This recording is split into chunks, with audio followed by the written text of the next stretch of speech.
Bonjour à toutes et à tous. Là, j'ai la chance aujourd'hui d'être avec Guy Forget. Moi, j'avais encore une question pour toi, parce qu'il y a probablement dans les personnes qui suivent la formation, des personnes qui voudraient accomplir quelque chose. S'il y avait peut-être 2 ou 3 conseils que tu voudrais donner à quelqu'un qui voudrait arriver à un niveau d'excellence, ça serait quoi les mots qui te viennent en premier comme conseil pour arriver à un niveau d'excellence, d'après ton expérience?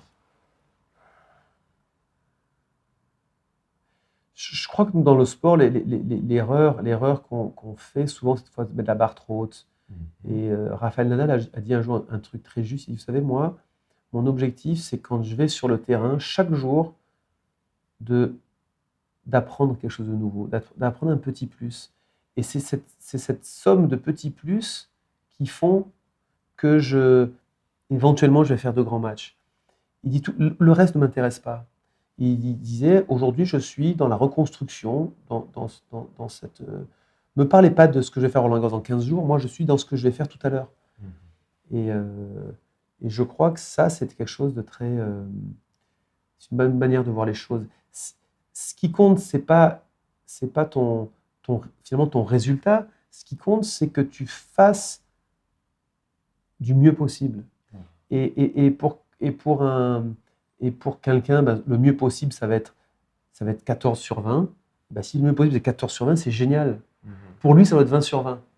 Et il y en a un autre, il peut avoir 20 sur 20 et il a 19. Il va dire, oui, tu dois avoir 20 sur 20, tu as 19. Mais attends, c'est bien 19. Mais oui, mais tu aurais pu avoir 20 si tu avais été plus rigoureux sur telle et telle et telle et telle chose. Donc, il y a des gens qui apprennent vite, il y a des gens qui sont doués, il y a des gens qui ont plus d'aptitude que d'autres. Peu importe, chacun, à un moment donné, doit, à sa vitesse, avec les outils dont il dispose, puis se Mhm. remettre une remise en question aussi qui doit faire partie du process, dire je fais mon maximum. Or, on ne peut pas faire mieux que son maximum. Ouais.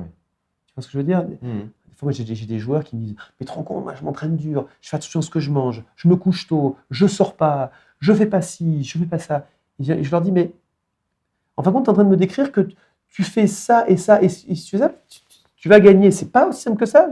Peut-être mieux que tu sortes avec tes potes, ailles boire un coup, et au moins, cette notion de plaisir va te permettre de faire ce que tu as à faire. De toute façon, tout est une punition. Je m'entraîne, et je me couche tôt, et je mange bien, et je fais pas la fête, et je fais ça, et ça depuis 6 mois, et je gagne pas. Mhm.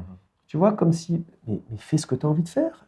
Fais-le de manière sérieuse, et puis si à un moment tu sens que tu satures, prends un break, puis tu t'y remets sérieusement, mais tu fais de ton mieux. Et si ton mieux, à un moment donné, c'est que 2 heures par jour, fais 2 heures bien. Il vaut mieux faire 2 heures bien que faire 4 heures, dont 2 qui vont être nuls. Tu vois, et vas-y crescendo. N'essaie pas tout de suite de faire des choses qui sont pour toi impossibles. Mhm. Parce que Nadal fait ça. Ouais. Nadal, il y est arrivé parce que ça fait depuis 20 ans chaque jour, il fait ce truc-là. Si tu veux faire comme lui, tu peux pas. Ouais. Il faut que tu suives son process.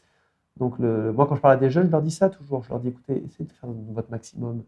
Et dès que c'est pas bon, tu coupes. Donc faire de son mieux, tu disais se donner aussi droit à des moments de Allez, plaisir ouais. agréables. Ça, c'est quelque chose que tu as fait pendant toute ta Oui, carrière oui, ou... oui. Parce que moi, si je ne pouvais pas jouer plus de 3 semaines de suite en compétition, je perdais mon envie de me bagarrer. Mhm. J'avais besoin de me calmer pour refaire jaillir le feu après un petit peu. Mhm.